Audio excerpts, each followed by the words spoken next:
Gracias al Señor por su misericordia. Vamos a estar listos para recibir el consejo de Dios. ¿Cuántos de ustedes necesitan el consejo de Dios a través de su palabra?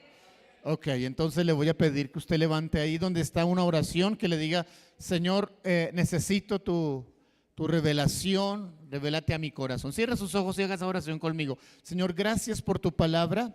Señor, gracias por bendecirme a través de ella. Revélate hoy a mi corazón a través de tu palabra y permite, Señor, que a través de tu Hijo, Señor, hoy seamos bendecidos y traer la verdad a nosotros, Señor. Conoceremos tu verdad y tu verdad trae a nosotros libertad. Es lo que promete la Escritura en el nombre de Jesús. Amén. Bien, tenemos hoy el privilegio de poder escuchar la palabra a través de uno de nuestros líderes, hermano Ernesto. Venga, gracias al Señor por su misericordia. Esté bien atento y si va a usar el celular en su Biblia, que lo tenga en modo silencioso para que no entren llamadas y nos vayan a interrumpir. Muy bien, bendiciones. Gracias. Muy buenos días, amada iglesia. Bienvenidos a su casa, bienvenidos a la casa de Dios. Bienvenidos todas las personas, amigos, compañeros que nos acompañan desde su casa, en los más recónditos lugares de Bogotá, en toda nuestra amada Colombia y desde fuera de Colombia, países que nos visitan, que nos escuchan. Bienvenidos. Dios les ama y por eso ustedes están aquí en la casa de Dios y por eso ustedes están allá en su casa conectados con nosotros, siendo un solo ser, un solo persona en Cristo. Amén. Bueno, vamos a entrar en materia. ¿Saben qué día es hoy? Hoy es domingo, ¿cierto? Pero es el día del Señor. Amén. ¿Quién viene de afán? Como para bajarlo del bus. Necesitamos tiempo, porque Dios quiere hablar bien a nuestras vidas esta mañana. ¿Qué es lo que estamos trabajando? Viviendo nuestro Pentecostés. ¿Sí se acuerdan lo que estamos trabajando este año? Viviendo nuestro Pentecostés. Y Dios en esta mañana quiere que estemos estudiando su palabra en el Evangelio de Juan, capítulo 2. Evangelio de Juan, capítulo 2, versículo 13 al 22. Y esta porción nos habla cuando el Señor Jesucristo entra al templo para purificarlo. ¿Y qué es usted y qué soy yo? Somos templo de Dios. Y lo que Dios quiere en esta mañana, en este día, es que cada uno de nosotros sigamos la enseñanza de lo que el Señor Jesucristo hizo en el templo de Jerusalén y lo comparemos con mi vida, con mi cuerpo hoy día. Yo soy templo del Espíritu Santo, cada uno de ustedes es templo del Espíritu Santo y lo que Dios quiere es que nosotros miremos en este día qué está pasando con ese templo que somos cada uno de nosotros. ¿Qué estamos permitiendo en nuestra vida? ¿Cómo está oliendo ese cuerpo o ese templo que somos nosotros? Amén. Ok, vamos a irnos al segundo capítulo de Juan, versículo 13 al 22. Dice la palabra de Dios: estaba cerca la Pascua de los judíos y subió Jesús a Jerusalén y halló en el templo a los que vendían bueyes, ovejas y palomas, y a los cambistas allí sentados. Y haciendo un azote de cuerdas, echó fuera del templo a todos, y a las ovejas, y a los bueyes, y esparció las monedas de los cambistas, y volcó las mesas. Y dijo a los que vendían palomas: quitad de aquí esto, y no hagáis de la casa de mi padre casa de mercado. Entonces se acordaron sus discípulos que está escrito: el celo de tu casa me consume. Y los judíos respondieron y le dijeron: ¿qué señal nos muestras, ya que haces esto? Respondió Jesús y les dijo: destruid este templo y en 3 días lo levantaré. Dijeron luego los judíos: en 46 años fue edificado este templo y tú en 3 días lo levantarás. Mas él hablaba del templo de su cuerpo. Por tanto, Cuando resucitó de entre los muertos, sus discípulos se acordaron que había dicho esto y creyeron la escritura y la palabra que Jesús les había dicho. Amén. Ok. Después de una breve estancia en Capernaum, el Señor Jesús fue a Jerusalén para asistir a la Pascua. Allí iba a comenzar su ministerio público y lo iba a hacer precisamente en la misma casa de Dios, en la misma casa de su Padre, el templo. Recordemos que cuando la madre de Jesús le sugirió que comenzase a manifestarse como Mesías en las bodas de Caná de Galilea, ¿él qué fue lo que les dijo? Que aún no había llegado su hora. ¿Sí se acuerdan? No, le dijo, mujer, ¿qué tienes conmigo? Todavía no ha llegado mi tiempo, no ha llegado mi hora. Y por esa causa, este milagro que se llevó allí a cabo, ¿qué pasó con ese milagro? Pasó desapercibido, quedó ahí quieto, solo lo supieron unas cuantas personas. ¿Pero por qué? Porque todavía no era la hora del Señor para que Él se manifestase al pueblo de Israel.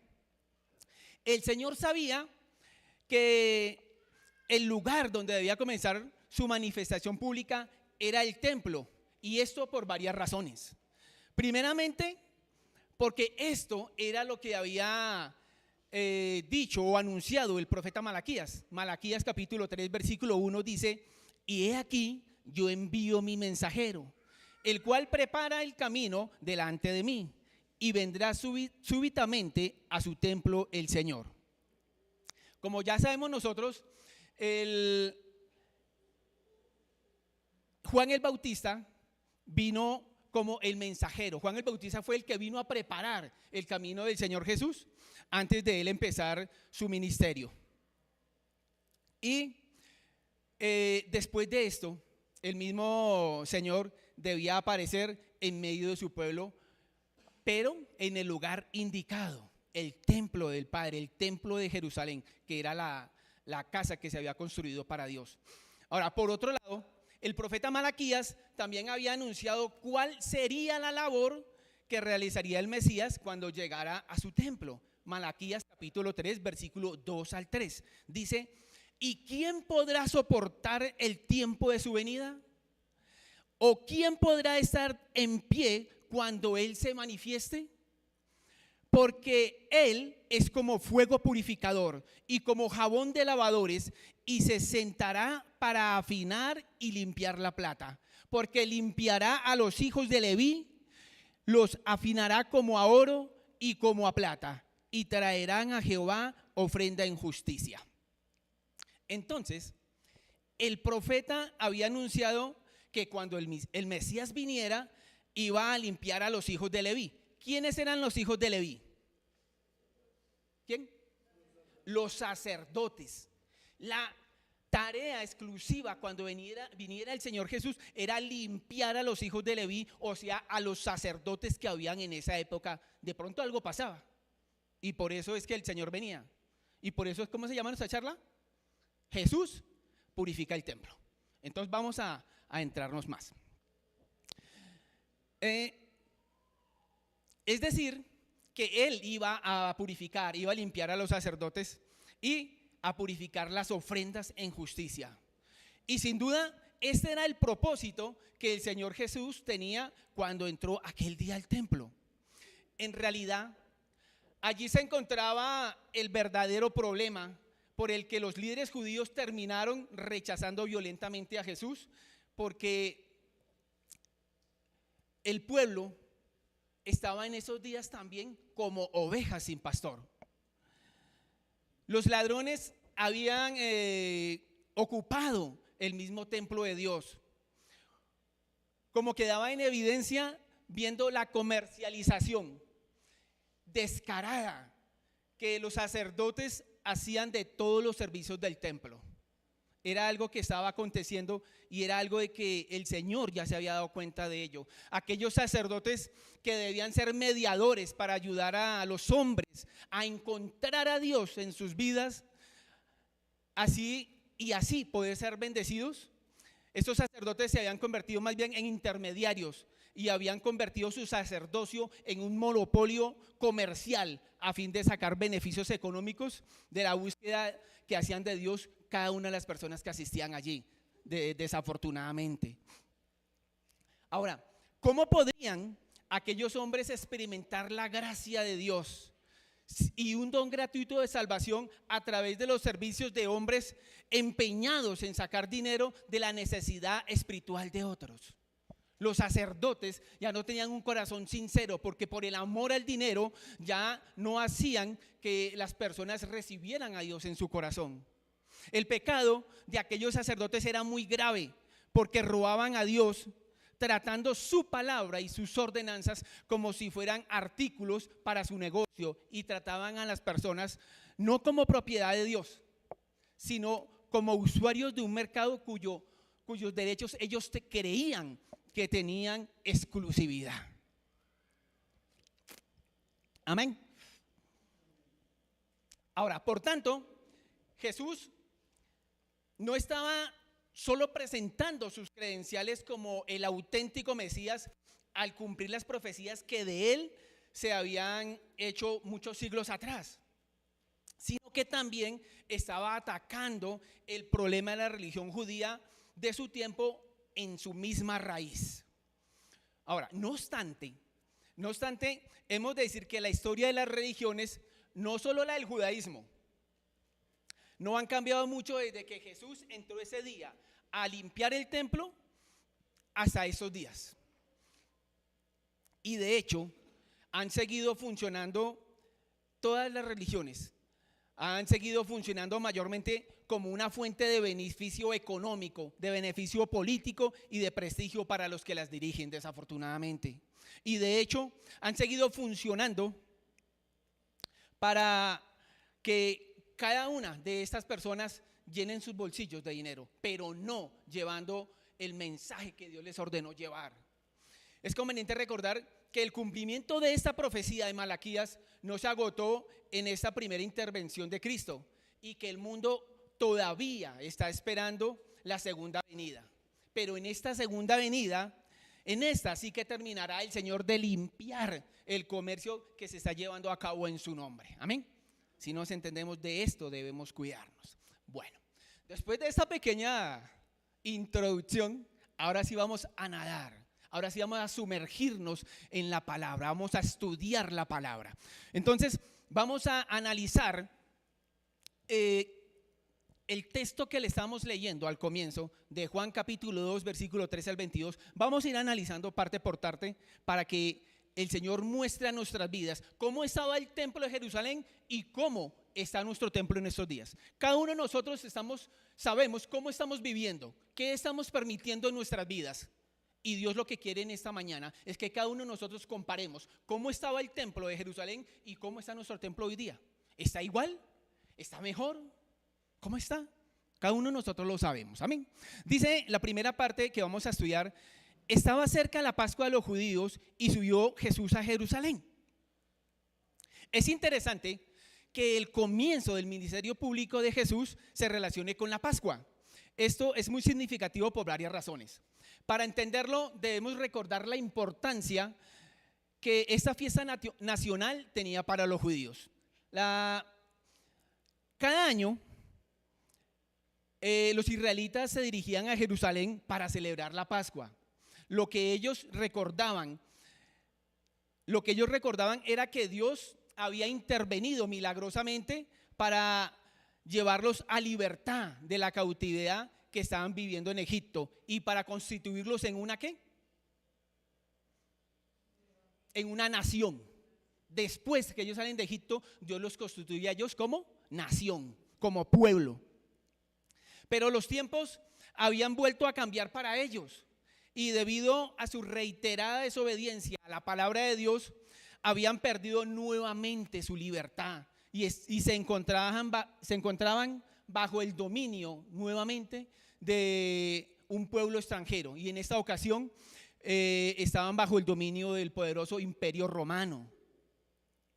Estas circunstancias habían avivado entre muchos de los judíos la esperanza anunciada por los profetas de que vendría un libertador, el Mesías.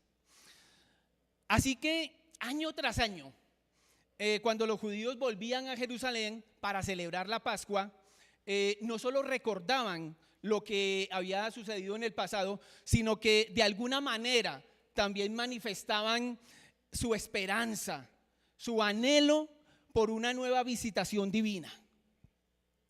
Y fue en este contexto en el que el Señor Jesús se disponía a comenzar su ministerio público, que había sido anunciado y que traería salvación. Ahora, sin embargo, como dicen las personas, como no todo es lo que uno quiere, sin embargo, a lo largo del Evangelio podremos ver que el tipo de salvación que él traía no era lo que los judíos esperaban. Por eso finalmente lo rechazaron. Los judíos esperaban, viendo toda la opresión que tenían los judíos, los impuestos que tenían, ellos esperaban que viniese un general, un libertador que viniera a pelear contra los judíos, contra los romanos, y los judíos pudieran estar en libertad. Pero no fue así. Lo que el Señor Jesús traía era una salvación espiritual, una salvación eterna. Por otro lado, el hecho de que la Pascua fuera una de las fiestas nacionales a las que todo israelita estaba obligado a asistir, como vemos en Deuteronomio 16:16, garantizaba que Jerusalén estuviera llena de personas venidas de todas partes del país y daba la oportunidad al Señor a que su presentación pública fuera ampliamente conocida. Amén. Ok. Otro aspecto que vamos a analizar dice: y halló en el templo a los que vendían bueyes, ovejas y palomas. Dios había mandado que cada israelita debía ir ante el Señor cada año para celebrar la fiesta de la Pascua, también conocida como la de los panes sin levadura, y que no podía presentarse ¿con qué? Con las manos vacías. Así que para los diferentes sacrificios que en esos días se ofrecían, debían llevar animales adecuados. O si les resultaba complicado viajar con esos animales desde tan lejos, también podía comprarlos allí en Jerusalén. Al final, les resultaba más cómodo comprarle el animal o los animales, bien sea la oveja, el buey, la paloma, les resultaba más cómodo comprarlos en el mercado que los sacerdotes controlaban en el templo, porque esto garantizaba que el animal había sido examinado y declarado apto para el sacrificio. Los animales que vendían allí en el templo eran examinados antes de meterlos al templo. ¿Por quién? Por los sacerdotes. Claro está que ellos los judíos podían llevar sus propios animales, pero se exponían a que fueran rechazados por los sacerdotes. Así que para ahorrarse molestias y disgustos, mejor lo compraban allí mismo, porque sabían que iban a hacer actos de una vez. Pero ellos estaban alcahueteando el pecado que estaban cometiendo los sacerdotes en ese entonces. Pero el hecho de que los dirigentes del templo hubieran decidido instalar ese mercado en el mismo recinto del templo para atender las necesidades de los peregrinos, fue algo que indignó profundamente al Señor Jesús. El entrar y encontrar toda esta suciedad allí en el templo por los animales, todo esto fue algo que indignó profundamente a Dios. Seguramente sí era necesario un mercado para que los peregrinos y judíos pudieran comprar los animales para el sacrificio. Y la razón por la cual los sacerdotes habían colocado dentro del recinto del templo este mercado tenía que ver con el provecho comercial que con él obtenían dentro de su jurisdicción. Porque cuando todos los animales estaban dentro del templo, todo eso estaba en posesión o estaba bajo la dirección de los sacerdotes. ¿Y qué se hubiera podido hacer Este mercado sí es necesario, pero en lugar de instalarlo en el propio templo de Dios, se hubiera podido poner en un lugar aparte en la ciudad donde no contaminara el templo de Dios. Pero no se hizo así. ¿Por qué? Porque los sacerdotes querían sacar su propio beneficio económico. Estaba claro que ellos querían hacer un buen negocio del deseo del pueblo de adorar a Dios.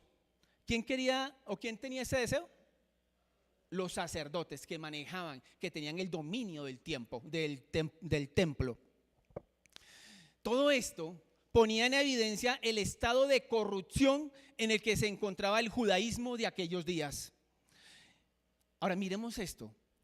¿Qué concepto tenían de Dios cuando, con el fin de conseguir un beneficio para ellos mismos, no les importaba llenar el templo de Dios con malos olores e inmundicia? ¿Qué pensarían ellos? ¿Dónde estaba Dios en sus corazones cuando la casa de Dios estaba llena de inmundicia, de malos olores, por todo el ganado, por el estiércol, por todo eso en la casa de Dios? Vamos mirando esto y vamos analizando nuestras vidas. ¿Qué impresión recibió el Señor Jesús cuando entró a la casa de su Padre y encontró que habían convertido la casa de Dios en un mercado, donde ganaderos y peregrinos discutían acaloradamente por los precios de los animales? ¿Qué pensaría Dios? ¿Qué sentiría Él en su corazón? En vista de todo esto, es más que razonable la indignación que el Señor Jesús manifestó al ver esta situación. Pero aún había algo más grave. Y ustedes dirán, ¿más grave que todo esto? Sí, hay algo aún más grave. El lugar dentro del templo donde se había colocado este mercado era el que se conocía como el patio de los gentiles. Esta era una gran explanada rodeada de hermosos pórticos dentro del recinto del templo, y era el único lugar donde los gentiles podían acceder. En ninguna parte del templo más los gentiles podían acceder. ¿Quiénes son los gentiles? Los que no son del pueblo de Israel, los otros pueblos, las otras naciones. Pero entonces Dios los había tenido en cuenta a ellos y había dado este lugar para que ellos pudieran entrar allí. Allí en estos patios los gentiles deberían haber tenido la ocasión de aprender la verdad de Dios que Él había transmitido a la nación de Israel. O sea, Israel era el que debía transmitirle a los otros pueblos el mensaje de Dios. Isaías capítulo 56, versículo 7. Dicen: y yo los llevaré a mi santo monte, los recrearé en mi casa de oración. Sus holocaustos y sus sacrificios serán aceptos sobre mi altar, porque mi casa será llamada casa de oración para todos los pueblos. Amén. Todos los pueblos se está refiriendo a los gentiles, a los que no eran del pueblo de Israel. Pero el sumo sacerdote y sus hijos estaban usando esta parte del templo para sus ambiciosos propósitos, quitando para ello la oportunidad de que las personas de otras naciones pudieran conocer de Dios. Este era un pecado muy grave que estaban cometiendo los sacerdotes, porque por llenar sus bolsillos estaban impidiendo que las personas conocieran de Dios. Otra parte que analizamos es: y a los cambistas allí sentados. Junto a los vendedores de ganado estaban también los cambistas, con sus mesas cubiertas de monedas. Ellos eran, los cambistas, los encargados de dar a los fieles la moneda judía admitida en el templo, a cambio de la moneda extranjera que ellos traían. Acuérdense de lo que estamos hablando. Hay judíos que venían ahí de la misma región, pero habían judíos que habían sido exiliados y estaban viviendo en otras naciones y tenían otra moneda. Entonces el trabajo de estos cambistas era tener moneda de la que se recibía en el templo y cambiársela a los que venían de afuera. Por supuesto, estos cambistas también cobraban su comisión por cada operación de cambio, dando lugar al abuso. Y qué duda cabe, o qué duda queda, que la jerarquía sacerdotal también recibía un porcentaje a cambio de darles un puesto en un lugar tan privilegiado para hacer todas estas operaciones de dinero. Por mano de todos estos cambistas pasaba grandes cantidades de dinero de los fieles que traían sus ofrendas voluntarias, sus diezmos o el impuesto del templo. Podemos decir que tanto los cambistas como los sacerdotes tenían un negocio redondito, porque no daban puntada sin dedal.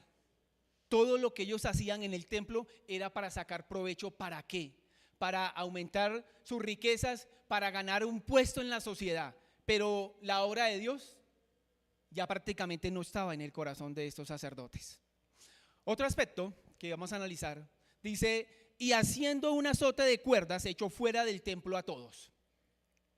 Evidentemente, este azote improvisado que seguramente el Señor Jesús hizo con cuerdas que encontró por ahí botadas en el suelo, no serviría como un instrumento de fuerza para ser capaz de dominar a la multitud de comerciantes o ganaderos o a la misma policía del templo. En realidad, él no necesitaba nada de esto, no necesitaba utilizar fuerza física para hacer su voluntad, ya que el Señor Jesús con una sola palabra de él podía controlar cualquier situación que se presentara. ¿Sí sabemos esto? Nos acordamos cuando Jesús estaba en la barca y se levantó la tempestad y le dijo a los vientos: callad y enmudece. Solo una palabra del Dios eterno puede dominar cualquier situación. ¿Por qué lo hizo entonces? Podemos decir que se trataba de un acto simbólico cargado de significado. Por un lado, era un acto mesiánico de carácter público que servía para demostrar su autoridad sobre el templo. Se trataba de la casa de su padre y tenía derecho a hacer esto. Pero nos muestra también que reprochaba cualquier conducta irreverente en la casa de Dios y que no dudaría en mostrar su indignación contra quienes degradaran las cosas santas. Dios mostró su indignación contra los sacerdotes, contra todos los encargados del templo, cuando él vio y encontró estas cosas tan degradantes. Las cosas santas de Dios habían quedado en el suelo. El mensaje de Dios no se estaba dando. ¿Por qué? Por la ambición de los sacerdotes y todos los levitas que estaban trabajando en el templo. Todo esto está en perfecta armonía con su naturaleza y su carácter. ¿Con la naturaleza y carácter de quién? De Cristo. Ya que donde Él esté, revelará su santidad y producirá limpieza. Esto es lo que Él quiere hacer en nuestras vidas hoy día. Él quiere venir y llenar nuestra vida de santidad y purificar nuestro templo. Nosotros sabemos qué estamos viviendo, nosotros sabemos qué le estamos permitiendo a nuestro cuerpo, nosotros estamos permitiendo lo bueno o lo malo. Cada uno de nosotros sabemos qué es lo que estamos haciendo y no lo podemos negar a nosotros mismos. Se lo podemos ocultar a otras personas, se lo podemos ocultar a nuestro cónyuge, a nuestros hijos, a nuestro pastor. Le podemos ocultar muchas cosas, pero a Dios no se le puede ocultar nada, mis amados hermanos. Dios quiere venir y revelar su santidad para que nosotros, como templos suyos, miremos en qué condición estamos. Y Él dice que producirá limpieza en nosotros. Así como entró en aquellos tiempos al templo de Jerusalén, viene a nuestras vidas cuando nosotros le recibimos, y si nosotros tenemos el querer como el hacer, vamos a purificar y santificar nuestros templos y vamos a esforzarnos por cada día vivir en la santidad que Él merece que nosotros estemos. Amén. Pero no podemos dejar de vista cuál era la verdadera razón que tenían los sacerdotes para rechazar a Jesús. Este hecho se volvió a repetir hacia el final del ministerio de Jesús. O sea, el hecho de venir y purificar el templo, voltearle las mesas, sacar el ganado, limpiar ese templo, Jesús lo volvió a repetir hacia el final de su ministerio. Y esto despertó las iras de los dirigentes judíos, que no dudaron en perseguirlo hasta acabar con él. Pero no podemos perder de vista cuál era la verdadera razón o la actitud por la que ellos hacían esto. ¿Cuál creen ustedes que era la actitud o la razón por la que los judíos o sacerdotes hacían esto? ¿Por qué? Porque Jesús hacía peligrar sus ingresos económicos. Otra parte que vamos a analizar dice: quitad de aquí esto y no hagáis de la casa de mi padre casa de mercado. Notamos la apreciación que tanto Jesús como los judíos tenían del templo. Mientras para Cristo el templo era la casa de su padre, para la casta sacerdotal era una casa de mercado donde llevaban a cabo sus propios negocios. Por supuesto, en todo lugar, en todo tiempo, siempre hay un remanente de hombres de Dios fieles. Siempre, aunque sea pequeño, hay un remanente de Dios que son fieles y que cumplen su palabra, que trabajan en su obra honestamente, íntegramente y llevando la palabra de Dios. Amén. Espero que cada uno de nosotros seamos parte de ese remanente. Cuando los sacerdotes veían amenazada su situación, su posición, el Señor Jesús llega y les dice todo esto que les dice, les limpia el templo como lo hizo. Y el Señor en su palabra nos dice que los sacerdotes habían convertido la casa de Dios en cueva de ladrones, porque ellos querían guardar su prestigio, querían guardar su posición social. Y dice en Lucas 19:46 que ellos convirtieron la casa de Dios en cueva de ladrones. Y el mismo Señor lo dice, y esto es algo que indigna también a cada uno de los que desean y anhelan servirle verdaderamente a Dios. En estas condiciones, el sistema de sacrificios que Dios había establecido en el Antiguo Testamento y que ellos practicaban habían quedado carente de significado. ¿Cómo o qué significado tendría un sacrificio que presentaran los sacerdotes cuando en su corazón ya no había amor por Dios? Simplemente había amor por el dinero.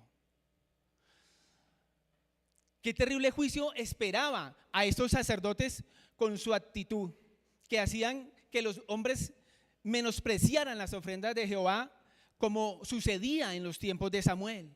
En 1 Samuel 2:17 nos deja ver cómo allí también se menospreciaron las ofrendas de Dios. Ahora, en vista de todo esto, el Señor les mandó que quitaran todo esto de allí. Todo lo que estaban haciendo les dijo: quiten esto de allí. Y el mandamiento sigue teniendo vigencia en nuestros días. Esto que el Señor Jesús dijo ese día cuando purificó el templo sigue teniendo vigencia en nuestros días y debería ser escuchado con atención por todos aquellos que usan el evangelio como una fuente de ganancia personal y que han convertido sus templos en auténticos mercados. Hay lugares donde en lugar de llevar la palabra de Dios, que ven a vender una cosa, camisetas, pocillos, ruanas, de todo, y la palabra de Dios llega a un segundo plano y nos dice que ese mandamiento lo deberíamos de tener nosotros pendientes hoy día, porque es algo que el Señor mandó, y no para ese entonces, sino para todos los días que estemos sobre la tierra. Dice otro aspecto: el celo de tu casa me consume. La actitud de Jesús trajo a memoria de sus discípulos el salmo que escribió el rey David, 69, versículo 9. Este salmo David exponía ante Dios lo que sus enemigos habían hecho contra él por causa del celo que él sentía por la casa de Dios. Y como sabemos, en el caso de Jesús ocurrió lo mismo, ya que el celo de Jesús se manifestó cuando él entró al templo y vio todo lo degradado que estaba la casa de Dios, que estaba su templo. Otro aspecto dice, y los judíos respondieron y le dijeron, ¿qué señal nos muestras ya que haces esto? Curiosamente, cuando Jesús hizo el azote y echó del templo a las ovejas y los bueyes, nadie dijo una sola palabra, ni nadie levantó su mano para detenerle. Su presencia y su autoridad habían dejado a todos atónitos y no fueron capaces de reaccionar en ese momento. Tal vez sus palabras, su actitud, despertaron en ellos sus conciencias dormidas. Cuando él entró y él hizo lo que hizo, cuando Jesús hizo todo lo que hizo en el templo, pudo en un instante despertar y como que ellos reaccionaran. Pero por muy poco tiempo duró esto. ¿Y qué pasó con ellos? Vinieron y le respondieron a Jesús y vinieron a pedirle cuentas a Jesús. Que por qué hacía eso. Que les diera una señal. Ya que hacía eso, que les diera una señal. Lo lógico habría sido que estuvieran avergonzados, ¿cierto? Cuando hacían todo esto en el templo, lo lógico fue que cuando Jesús los estaba redarguyendo lo que estaban haciendo mal, lo lógico habría sido de que estuvieran avergonzados por haber llegado al punto de convertir el templo de Dios en un mercado de ganado. Y esto sin contar los robos y los abusos que allí se cometían para obtener sus ganancias. Y no solo no estaban contentos con esos, sino que se atrevieron a enfrentarse a Jesús. Tremendo. Ellos, los sacerdotes, eran los que tenían el control del templo y no pensaban cederlo. Eso ni se les pasaba por la cabeza. Así que si Jesús se atribuía el derecho de actuar como reformador en lo que ellos consideraban su templo, tendría que demostrar la autoridad que tendría para hacerlo. En su forma de pensar, en la forma de pensar de los sacerdotes y gentiles de esa época, si Jesús creía tener una autoridad superior sobre ellos, debería acreditarla por medio de alguna señal. Sin embargo, ellos habían formado su propia idea de lo que debería ser una señal válida para ellos. Tal vez ellos quisieran que Jesús hubiera hecho caer fuego del cielo como lo hizo Elías. La verdad es que no estaban dispuestos ellos a aceptar a Jesús. Hiciera lo que hiciera, ellos no lo querían aceptar. ¿Por qué? Porque no iban a perder el beneficio económico que estaban sacando del templo. De hecho, el evangelista nos dice que durante la fiesta de la Pascua, el Señor Jesús, en Juan 2:23, nos dice que Él hizo muchos milagros, que hizo muchas señales hizo ese día, pero no les interesó. ¿Por qué? Porque ellos no querían soltar el templo. Su problema, el problema de los judíos de esta época, era el mismo que el de muchos en la actualidad. No les falta las evidencias de Dios, sino la disposición para creer en Dios, para morir a su carne y para vivir una vida que a Dios le agrade. Amén. De hecho, la propia limpieza del templo y la forma majestuosa en la que el Señor Jesús la realizó, sin que nadie se atreviese a resistirle, se constituye en una señal, asimisma que fue anunciada por el profeta Malaquías en el capítulo 3, versículo 1 al 3. En sí, lo que él hizo ya era la señal que el profeta Malaquías había anunciado. Y mira lo que dijo Jesús. Dice: respondió Jesús y les dijo: destruid este templo y en 3 días lo levantaré. Eso respondió el Señor Jesús. Pero el Señor todavía les iba a dar una señal más, una señal definitiva, aunque como vemos esta señal les fue anunciada de una forma misteriosa, de la forma como él le dijo: destruid este templo y en 3 días lo levantaré. Era como algo misterioso que como se los dejaba ver a los judíos. ¿Qué sería o qué quería decir Jesús con destruir de este templo? ¿A qué judío se le podía pasar por la cabeza o por su mente la idea de destruir su glorioso templo? ¿Y cómo un hombre podría reedificar un templo de estas características en tan solo 3 días? Los comentarios de los sacerdotes y de los judíos dejaban claro que no lograron entender lo que Jesús les estaba diciendo. Aunque su incomprensión a lo que Jesús les dijo no les evitó que ellos mismos fueran los que se encargaran de cumplir la palabra que Jesús les estaba anunciando. ¿Qué les dijo Jesús? Que destruyeran este cuerpo y que Él lo resucitaría.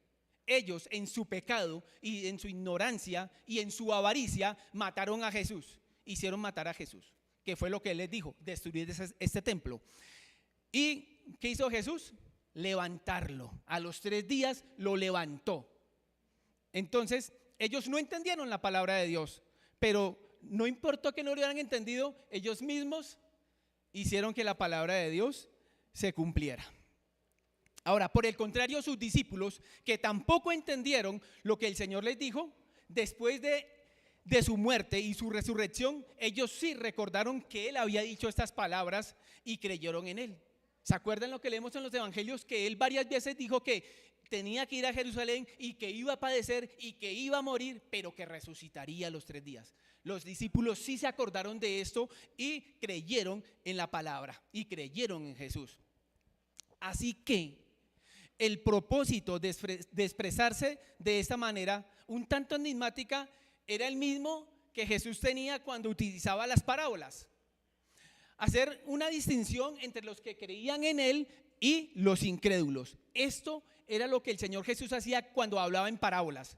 Que los que creían en Él entendieran, creyeran en Él, y los que no creían en Él no lo podían entender. Esto lo vemos en Marcos capítulo 4, versículo 11 al 12. Y les dijo: a vosotros os es dado saber el misterio del reino de Dios, mas a los que están fuera, por parábolas todas las cosas, para que viendo vean y no perciban, y oyendo oigan y no entiendan, para que no se conviertan y no les sean perdonados sus pecados. ¿Pero por qué? Porque ellos perseveraban en su terquedad de no creerle a Dios, de seguir en su pecado. Amén. Sin duda, son palabras muy serias que nos advierten del grave peligro de rechazar las evidencias que Dios pone a nuestra disposición y del hecho de que Dios no va a dar oportunidades ilimitadas a los hombres que persisten en no creer en Él. Dios tiene límites. Dios elemental nos da una oportunidad y nos da otra y nos da otra y nos da otra. Pero Dios también es un Dios que es fuego consumidor. ¿Se acuerdan de Pablo? Pablo en una ocasión dijo que a un hombre que estaba en la iglesia le hablaron, le dijeron y no quiso reaccionar. ¿Y qué dijo Pablo? Que lo había entregado ¿a quién? A Satanás. Porque no quiso reaccionar de su pecado, sino que persistió en seguir con su vida de pecado. Ahora bien, ¿en qué consistía la señal que Jesús les iba a dar y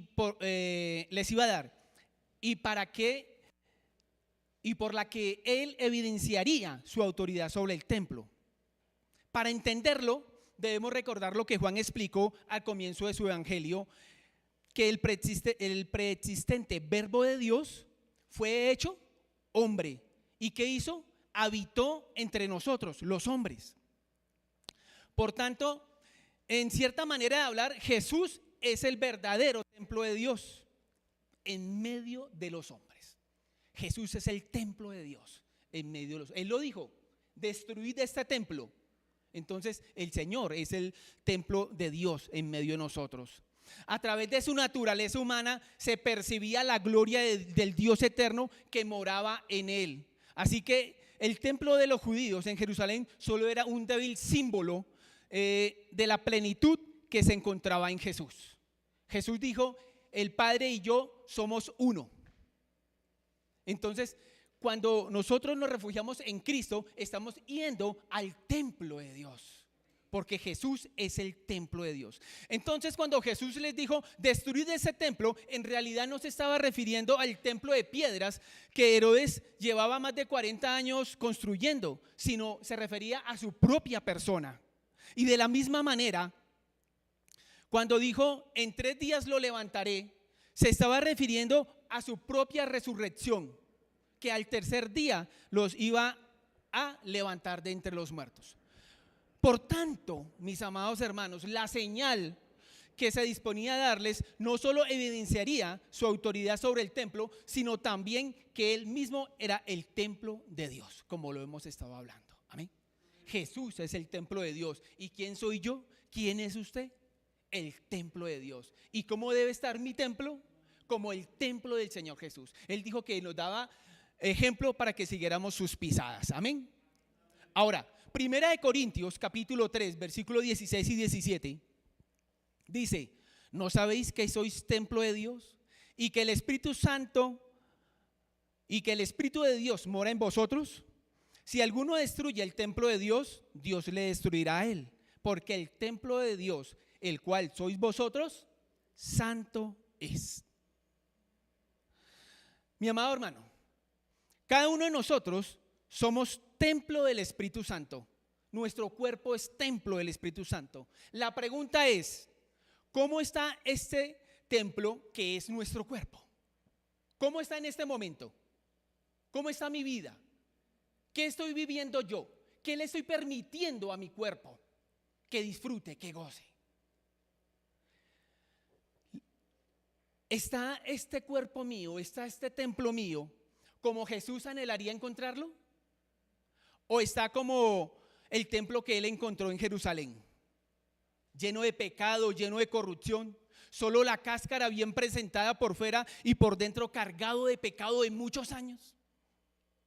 Cada creyente debe esforzarse por mantener su templo limpio, ordenado, oliendo a incienso agradable. Mi vida debe ser algo que huela agradable a Dios. Mis palabras deben agradar a Dios. Mis palabras, después de que yo conozco a Dios, no pueden seguir murmurando de las personas, hablando de las personas. Cuando yo llego a un lado no puedo seguir hablando mal, criticando, hablando cosas que no son, no.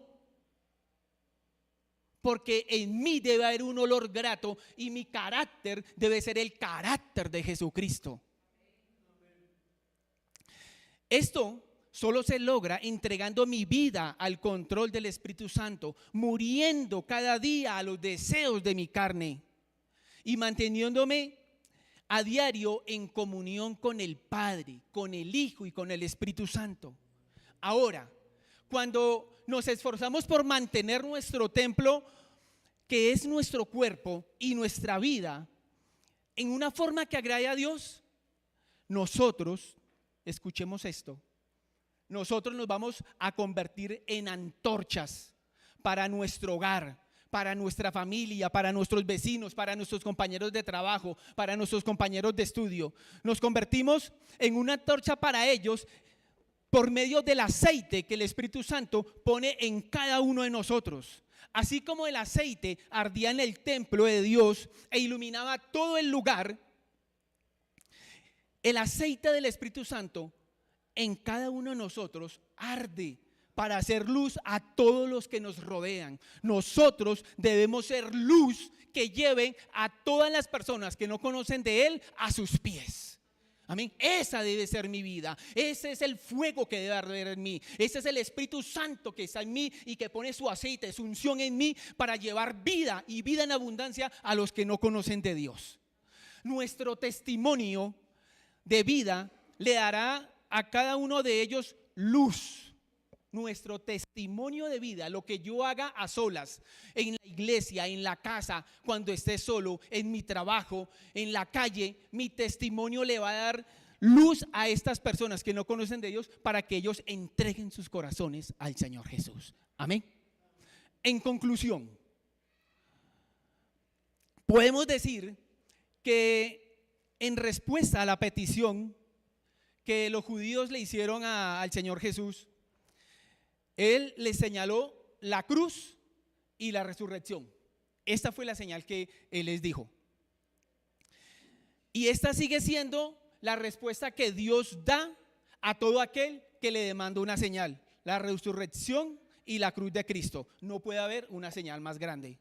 Cuando hablamos de la cruz, aquí estamos hablando de que el Señor Jesús no se quedó clavado en una cruz como la vemos en muchos lugares. El Señor Jesús no se quedó caído como lo tienen en Monserrate. El Señor Jesús no se quedó como niño para que lo adoren y le pidan cosas como a niño. El Señor Jesús nació, creció, se hizo hombre, hizo a cabo la obra o llevó a cabo la obra que el Padre le encargó, de llevar el evangelio, de formar a los 12 discípulos, de formar a la iglesia. Eso lo hizo el Señor Jesús. Y luego de esto, Él murió y resucitó de entre los muertos en un cuerpo glorioso para darnos a nosotros salvación de pecados y vida eterna. Amén.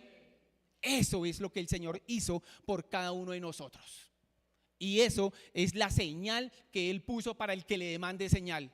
Si le piden señal a Dios, vayan a la cruz y pídanle a Dios que les dé la revelación, de la cruz del Calvario, que les dé la revelación de la resurrección. No se queden con la duda.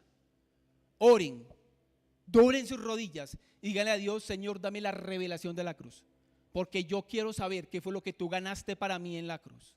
El Señor ganó salvación para nuestra alma, salvación eterna. Ganó libertad para nuestras finanzas. Ganó sanidad para nuestros cuerpos. Sobre todas las enfermedades el Señor Jesús venció y nos dio la libertad y la autoridad en Cristo Jesús para enfrentarnos a las fuerzas de Satanás. En ti no va a haber temor de enfrentarte a Satanás. En ti no va a haber temor de dejar las cosas que estás haciendo mal y desear tener un templo limpio. No hay temor, porque Dios restauró la autoridad que Adán y Eva entregaron a Satanás. Amén. Pongámonos